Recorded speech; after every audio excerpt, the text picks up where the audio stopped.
If every one of us has all the ingredients within us to create prosperity, then leadership becomes a matter of training ourselves to use all those ingredients to bring that prosperity out. See, I'm not convinced leaders are born. Leaders are made. They are trained.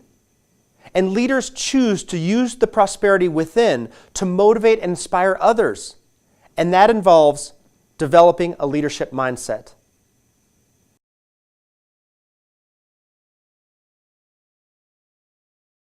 I am convinced that when you stop watching this video, when you leave this class, when you graduate from school, and ultimately when you leave this earth, you will be remembered by the story that you write about yourself and nothing different. And is that a yes and or yes but story? Now you're asking, what is a yes and or yes but story? Great question. To illustrate, I'm going to talk about two U.S. presidents who served before you were born. But after you hear the story, you'll notice that history views them very differently.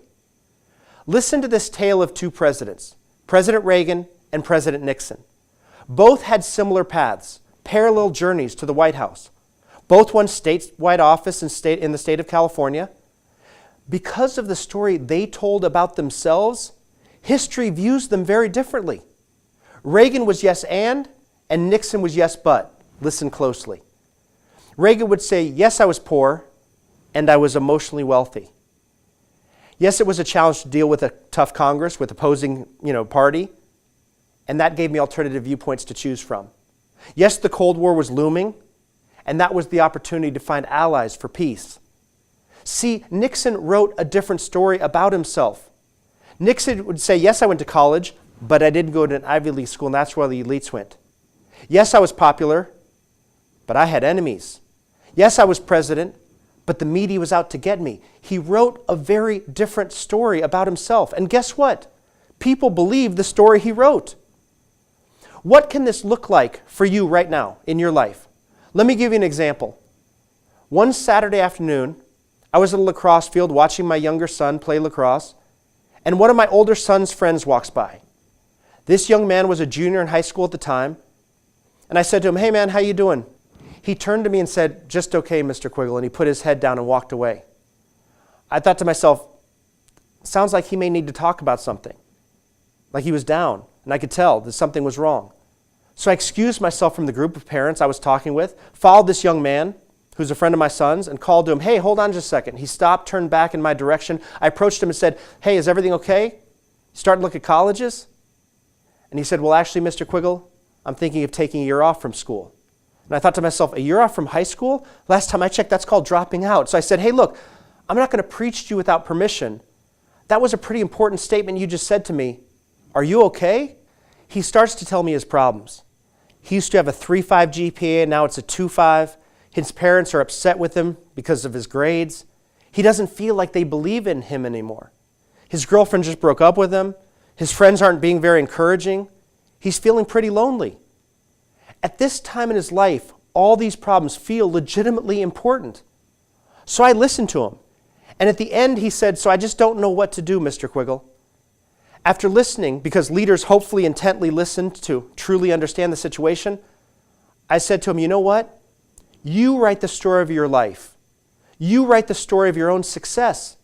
And I told him about yes and yes but. And then I said, so are you going to let the story be written for you? Because if you don't deliberately write your story, make no mistake, it will be written for you. And my hunch is, you won't like it. Poor so-and-so drops out of high school, girl breaks his heart and he never recovers, parents are disappointed, he never tries to rise above their expectations. Or are you going to write a new story that starts today that says, yes, I had a hard time, and now I'm on my way back. Yes, I made some mistakes, and I learned how to do things differently in the future. Yes, I had some failure, and I chose to use failure to make me stronger. Because all believe that story. Your teachers will believe it. Your friends will believe it. Your family will believe it if you believe it. So that young man goes off to his lacrosse practice. I go back to my own son's lacrosse game. An hour later, as I'm leaving the field, I see this young man out of the corner of my eye, and he's sprinting toward me. He gets about 30 feet from me and yells, Mr. Quiggle. I turn around, And he looks at me, points, he says, yes, and thank you. Here's the reality. At the end of the day, we can only control ourselves and our responses to whatever life throws our way. So your friends, they're listening. Your parents, they're listening. Your teachers, coaches, people who watch you every single day, they're listening. Your boss and coworkers someday will be listening to the story you tell.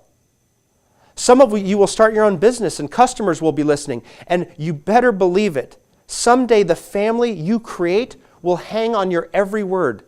They definitely will be listening to the story that you tell each and every day. And I understand. It is so easy to get into that yes, but mindset and tell that negative yes, but story. But my teacher, but my brother or sister, but my parents, but the weather, but it's unfair, but I don't like it, but it's hard. You can't control those things. And what can we control? Our attitude, our outlook on life, the story you write for yourself. When you write a yes but story, you will be consumed by all things you can't control. You'll be more likely to feel the victim of your circumstances rather than the champion over them. You'll be crippled because you are primarily focused on a whole host of unfairness life hurls at you. Life will deliver knocks, and some pretty bad ones at times. And if you focus on writing a yes and story, you still won't be able to control what happens to you. However, you will empower yourself to control your response to what happens to you. Writing a yes and story equips you to take control of the situation and your life moving forward. Yes and allows you to see life's knocks not as problems that plague you, rather challenges for you to overcome. And you can focus on creating something good out of any mess. When you write a yes and story, you create space and opportunity for you to be the champion, not the victim. You create for yourself a deeper sense of life satisfaction. You can pass that satisfaction on to others in your life. And you can start to harness that prosperity inside of you. Train yourself from today forward to write a yes and story and tell a positive story for yourself and others.